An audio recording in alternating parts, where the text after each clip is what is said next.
Companies will use strategic HR management to compete with other companies and connect with their employees. Consider the term human capital to describe the strategic value of humans' knowledge and abilities used by several companies.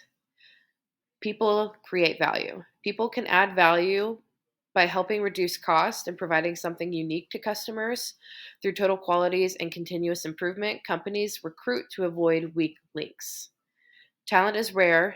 Top companies invest in hiring, training, and the best and brightest employees to gain an advantage over their competitors. Well chosen, motivated people are often difficult to intimidate. Competitors need help matching top level companies' unique culture with finances to invest in their employees, meaning that the more wealthier companies have better success rates from their employees because financially they can hold more value to their employees.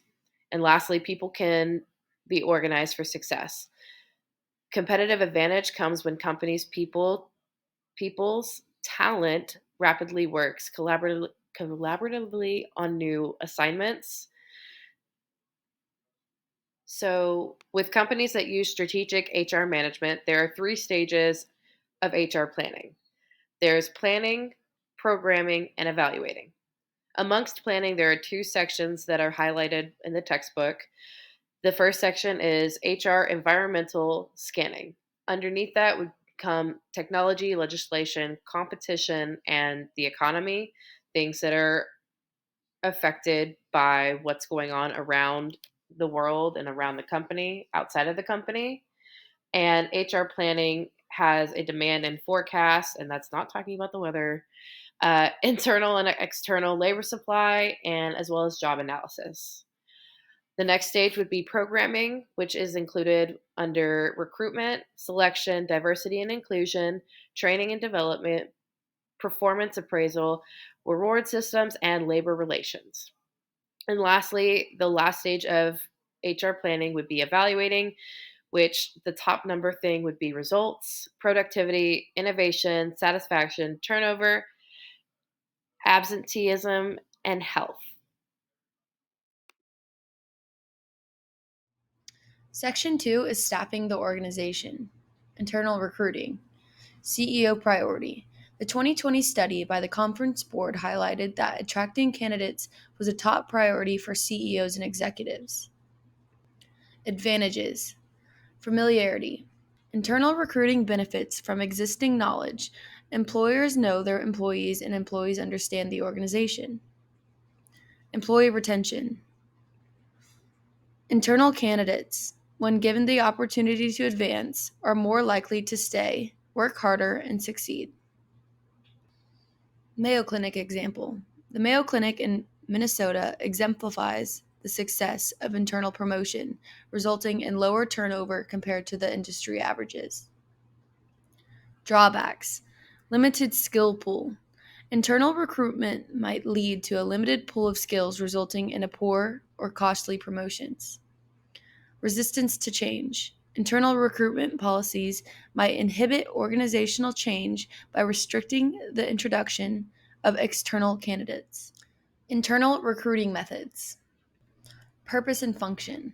Internal recruiting often involves the use of structured job posting system within the organization. This system serves as a platform to communicate open positions to current employees, creating transparency about available opportunities. Some examples include Shell Oil and AT&T. Companies like Shell Oil and AT&T actively employ job posting systems to inform their workforce about internal job openings. These systems act as a channel through which employees can access detailed information about the position, such as job responsibilities, required skills, and experience. Some advantages include internal transparency. The job posting system fosters transparency within the organization by keeping employees informed about potential career paths. Another advantage is employee engagement. Employees are encouraged to actively participate in their career development by expressing interest in roles that align with their skills and aspirations.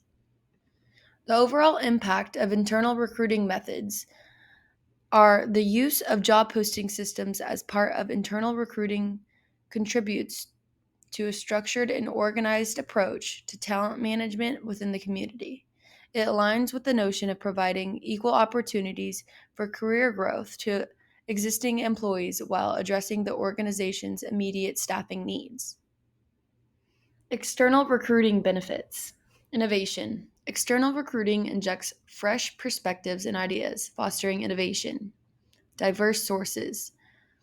Utilizes internet job boards, company websites, employee referrals, and traditional advertising for a broad candidate pool. Popular job boards include platforms like Indeed, Glassdoor, College Recruiter, Simply Hired, and Mashable Jobs are widely used for their extensive reach. Advantages. These advantages are that they're cost effective, efficient matching of job requirements with candidate skills. Challenges. Managing overwhelming leads and ensuring quality. Diversity emphasis. Referrals and job boards. Employee referrals and online job boards are preferred for their cost effectiveness and cultural fit. Specialized networking sites. For specific roles, companies turn to LinkedIn, Facebook, and Twitter for targeted recruitment. Hybrid approaches. Companies often adopt a hybrid approach, leveraging a mix of external recruiting methods to ensure a diverse and qualified talent pool. While web job boards provide broad exposure, specialized networking sites cater to specific skill sets, creating a well rounded recruitment strategy. Diverse recruitment approaches.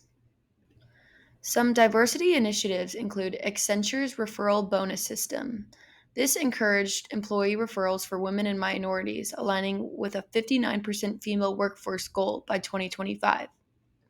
Another initiative was the Veteran Job Mission. The collaborative effort to hire veterans exceeded its goal, involving over 200 companies recruiting 545,000 veterans. Some examples of beyond standard practices include helping specific groups. Some organizations go beyond regular recruitment efforts to assist specific groups like veterans. JP Morgan Chase, committed to hiring 100,000 veterans, surpassed expanding the mission. Another practice is specialized assistance. This initiatives like the Veteran Job Mission use a dedicated website to match military expertise with job openings. Some hybrid recruitment methods include a combination. Companies balance internal promotions and external hires based on specific needs. This ensures adaptability for immediate requirements and long-term growth. Another example is balancing strategies. Balancing internal and external recruitment allows for a dynamic approach to talent acquisition, meeting immediate needs while fostering diversity and long-term growth. Strategic diversity goals. Companies set strategic goals for diversity using unique approaches for effective recruitment. Success stories such as Accenture and the Veteran Job Mission highlight the effectiveness of tailored recruitment strategies. The hiring process. Resumes and applications provide employers with basic information. These are where first cuts are made. These typically include applicants' names, education, background, and citizenship, work experience, certifications, and their skill sets. Based on these first applications and resumes, employers can discuss the applicants based on the accuracy of appearance and for their spelling and grammar. Most decisions about hiring are sometimes made quickly and carelessly. Interviews, there's typically two types of interviews. The structured interview, which includes situational interviews, which focus on the hypothetical situations, referring to how applicants would handle a certain hypothetical situation. Behavioral description interviews explores past experiences that the candidate has. Helpful, useful tips are using STAR, a situation, task, action, and results. Unstructured interviews help provide the applicant's personality and help generically enough specific information how the applicants would apply these abilities. Checks and tests. After the interview, applications and resumes. These are a few other checks that are helpful for the best selected hire. Reference checks the accuracy of applicants' resumes and applications. Background checks are standard procedure for most companies. This can make or break an applicant since they go far enough to go through your social medias, past jobs, and criminal records. The personality test, not often used since it is hard to defend in court, but measures the personality traits and helps employers place candidates where they need and how to motivate employees. The drug test. Drug Test Free Workplace Act of 1988. Applicants and employers are subject to tests for illegal drugs. The cognitive test. One of the most and fewest tests in intellectual ability for applicants, verbal comprehension and numeral aptitudes. Performance tends to use the keyboard test, the performance of how well applicants can do the job. The integrity test. This isn't often used, but it helps provide information whether the applicant would steal and further. Training versus development. It is crucial for organizations to upgrade their skills to keep things running smoothly in the organization. Training and development are the components of an HRM system that focuses on helping employees build the skills and abilities that will enable them to perform their job successfully.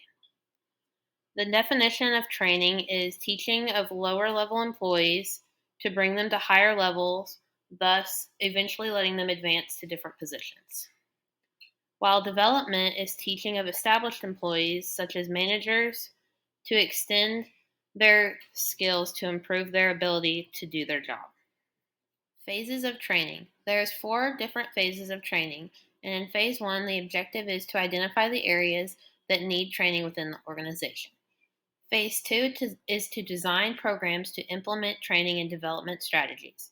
Phase 3 is the decision-making on the delivery methods, such as online or in lectures, while Phase 4 is measuring how successful the training was towards the organization. Phase 1. This phase normally begins with a needs assessment.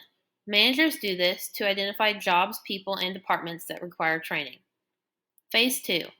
Managers use the needs assessment to establish objectives and content. Think of this as an individualized training program. Phase 3.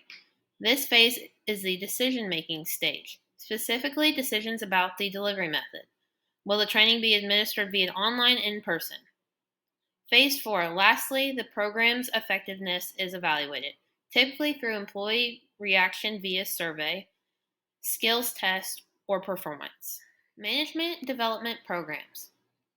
Organizations have begun putting more demand and emphasis on managers. Thus, management development programs have become more common.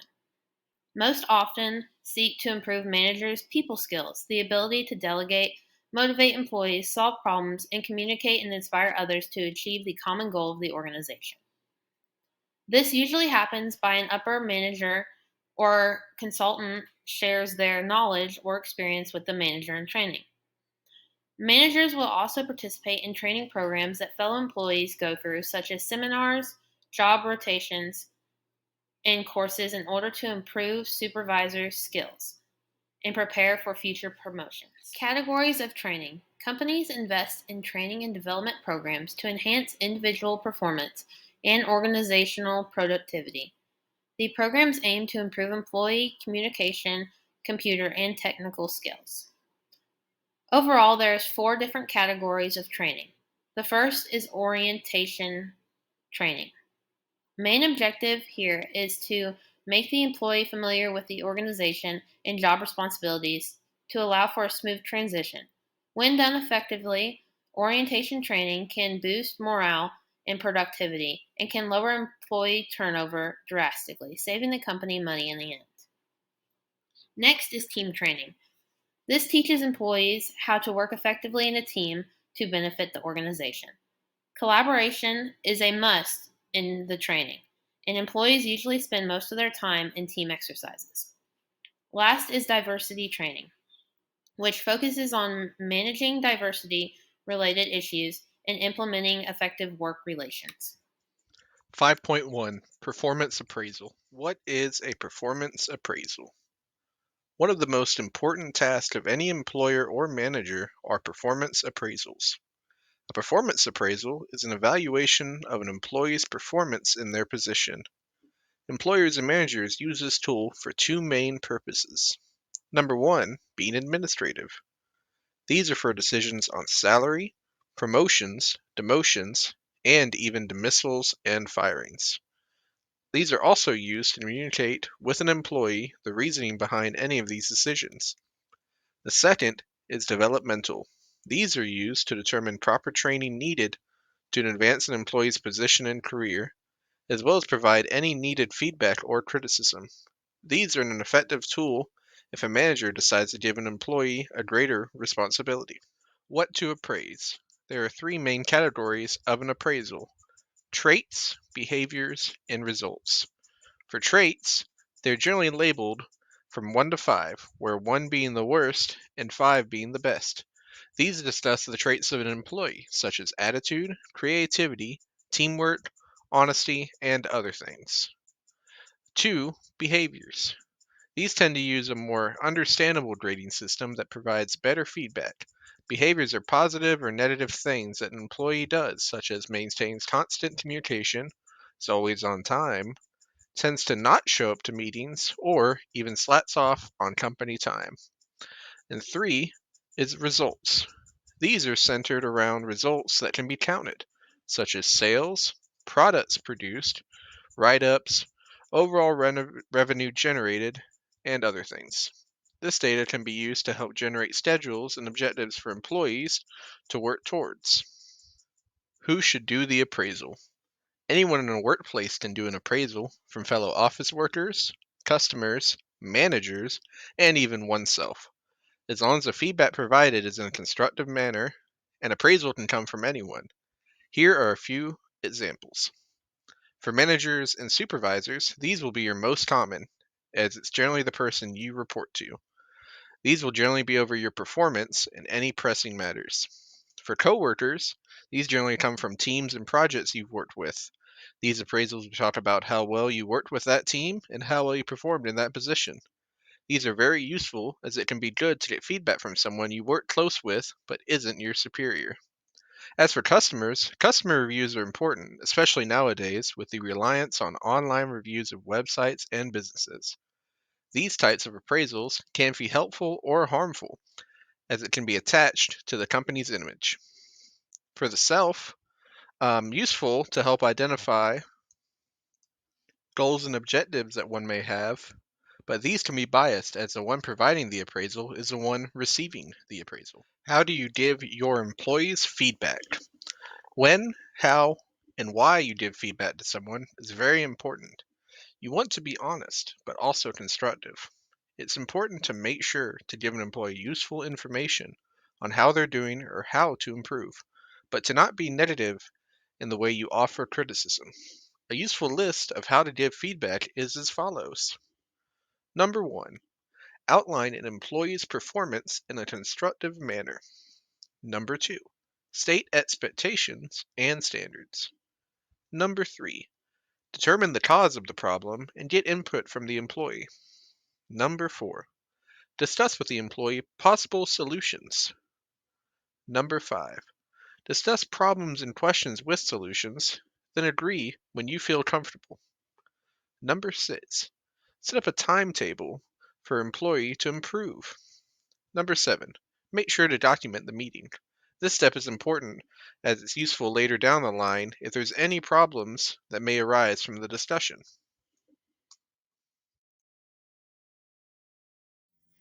A crucial set of human resource management, known as HRM, activities involves reward systems.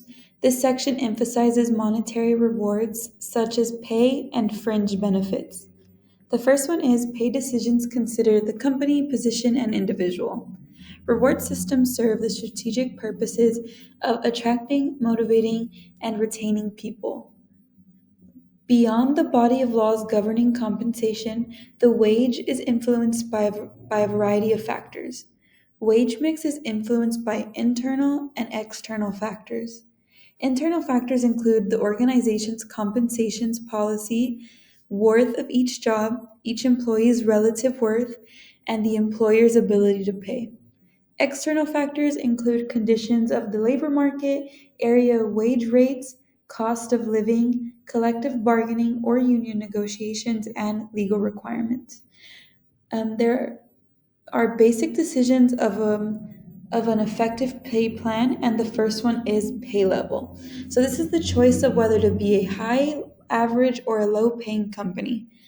Compensation is a major cost for any organization, so low wages can be justified on a short term financial basis.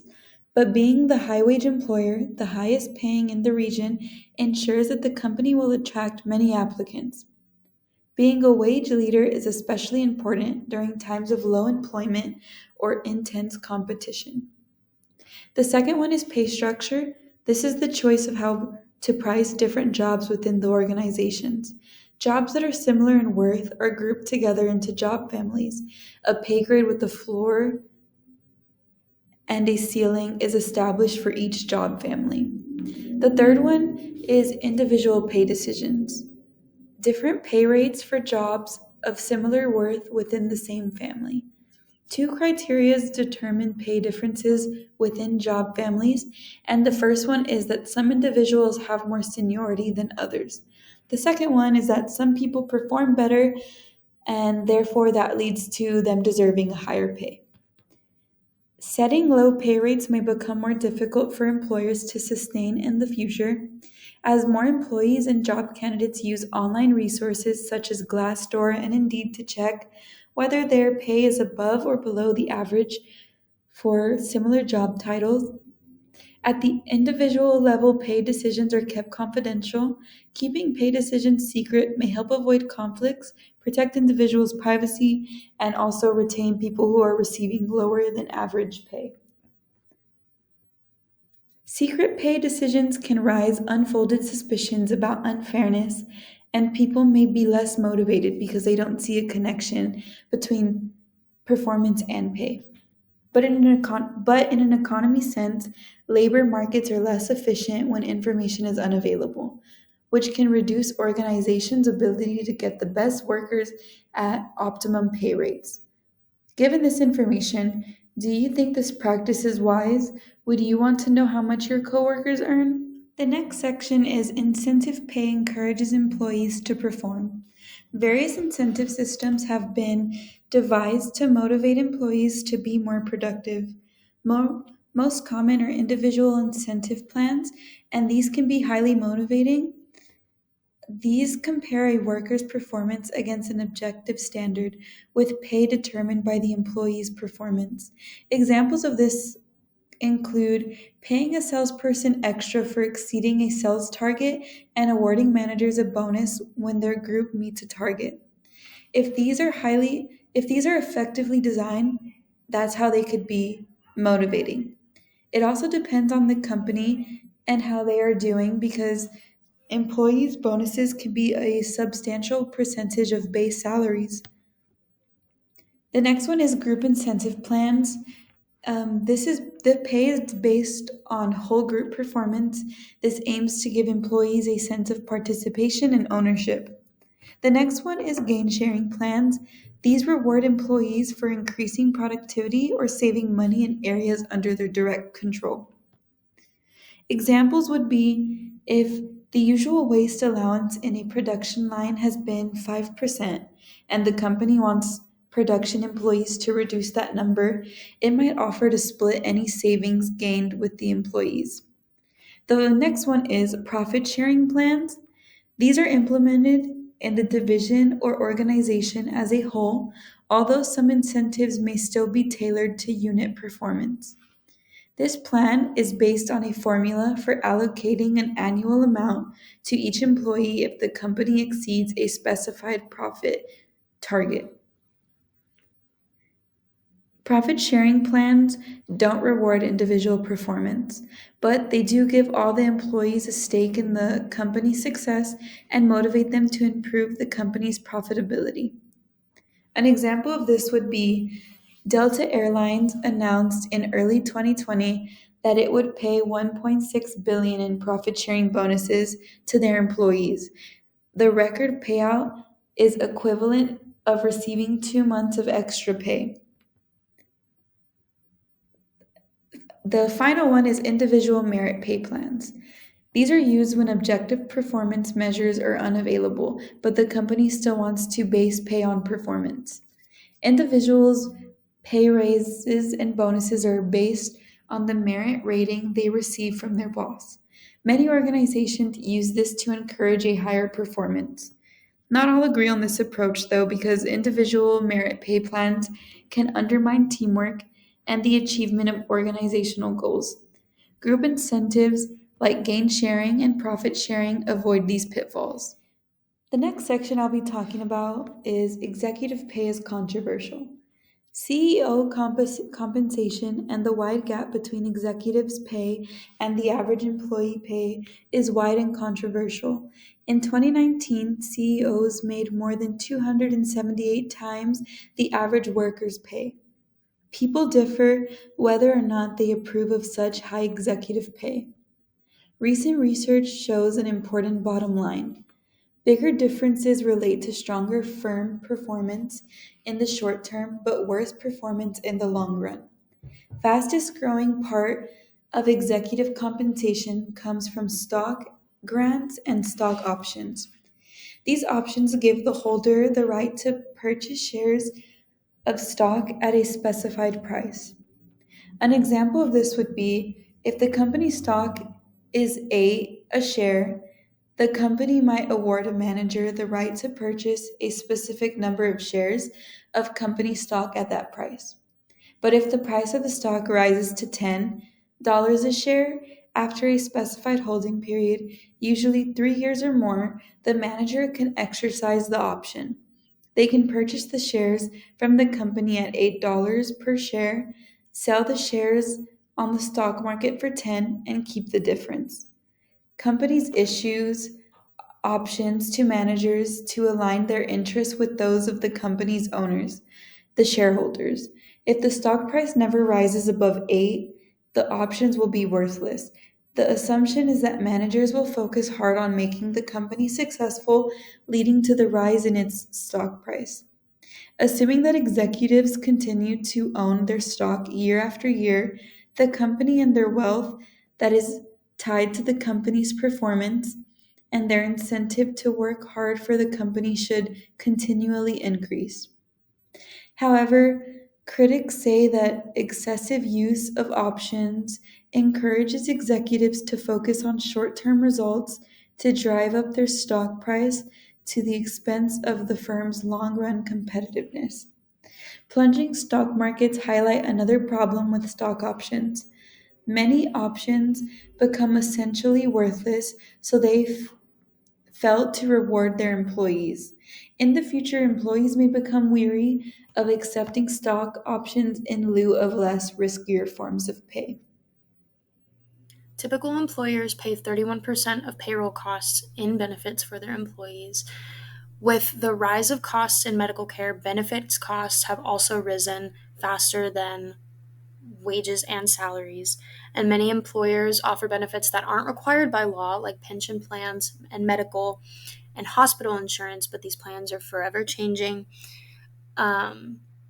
So the 3 basic benefits required by law are workers' comp, Social Security, and unemployment insurance. Workers' compensation is the financial support for employees suffering from work-related injury or illness.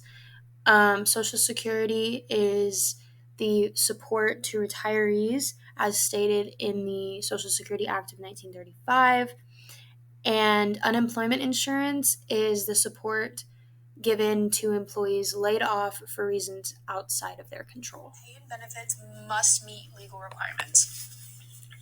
So, the Equal Pay Act of 1963, also known as the EPA, prohibits unequal pay for men and women performing equal work.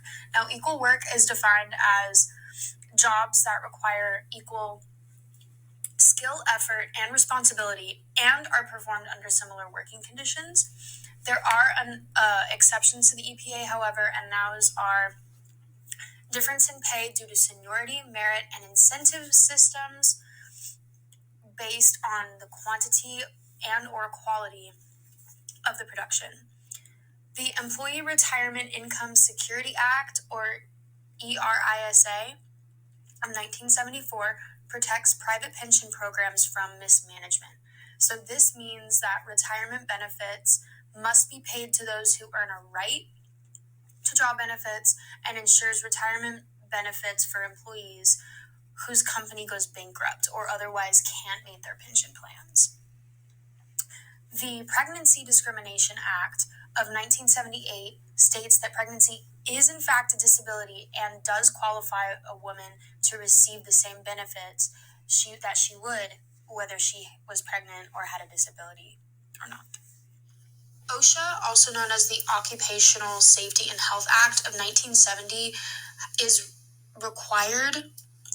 requires employers to pursue workplace safety by maintaining records of injuries and deaths caused by workplace accidents and submitting to on-site inspections. This is because many teenage workers are exposed to hazards and use equipment that should be off limits to them under federal regulation, but they aren't.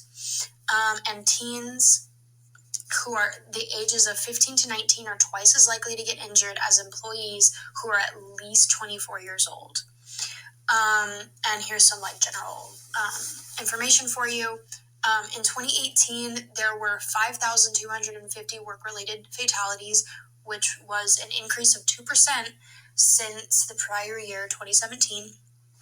And the worker fatality rate for all occupations, not just those in construction or anything like that, is 3.5% per 100,000 full-time employees. Hello, my name is Watta Kanneh, and now we will talk about labor relations, fostering positive employee relationships, which is also an essential aspect of effective human resource management.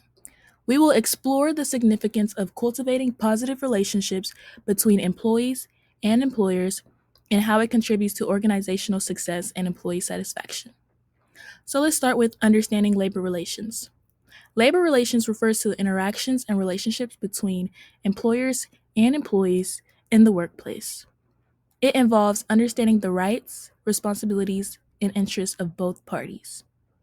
Establishing and maintaining positive labor relations is super vital for fostering a harmonious and productive work environment. Now let's talk about the roles of labor unions. The role of labor unions in representing employees and negotiating with management is also a vital aspect of labor relations. Effective communication, trust building, and resolving conflicts are crucial for maintaining positive relations. Labor unions help create a balance of power and ensure that employees' voices are heard and taken into consideration during decision-making processes. Now, moving on to the collective bargaining process, let's dive deeper into how labor unions and management negotiate to establish agreements that benefit both parties. Collective bargaining is a crucial aspect of labor relations, as it sets the foundation for fair employment terms and conditions. During collective bargaining, labor unions and management engage in negotiations to reach mutually beneficial agreements. This process involves various elements such as contract negotiations, grievance handling, and dispute resolution. It is essential to foster open and constructive communication between both parties to build consensus and find common ground. So overall, the collective bargaining process plays a super vital role in establishing agreements that benefit both labor unions and management. By fostering open communication, compromise, and understanding, organizations can ensure a harmonious and productive work environment. Now, let's explore the legal framework that governs labor relations. It is crucial for organizations to understand and comply with labor laws and regulations to maintain positive relationships with labor unions and legal risk. Labor laws encompass various aspects of labor relations, including collective bargaining, unfair labor practices, minimum wage, working hours, and health and safety standards. These laws are designed to protect the rights and interests of employees and provide a framework for fair employment practices.